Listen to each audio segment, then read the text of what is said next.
This video explains how to switch between the new data preparation experience and the legacy experience in Analytics Builder. When you create a new dataset, it opens automatically in the new data preparation experience. Before you save and publish the dataset, you have the option to switch to the legacy experience. Locate the option to switch to the legacy experience. Select the switchback option to move from the new experience to the legacy editor. Switch back and forth between the two experiences as needed while the dataset remains unsaved.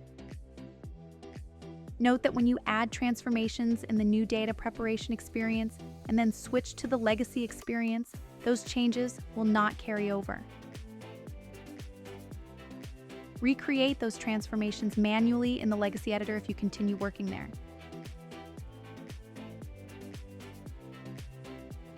Once you have saved and published in the legacy experience, the option to switch back to the new data preparation experience is no longer available.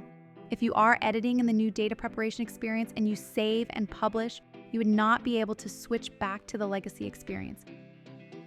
Any data set that was created before the new data preparation experience was introduced is known as a legacy data set, which opens automatically in the legacy editor. This dataset continues to work as it always has. However, it cannot be switched to the new data preparation experience. Automated datasets created by Analytics Builder with a new prep suffix will always open in the new data preparation experience. Note that the option to switch to the legacy experience is not available for these datasets.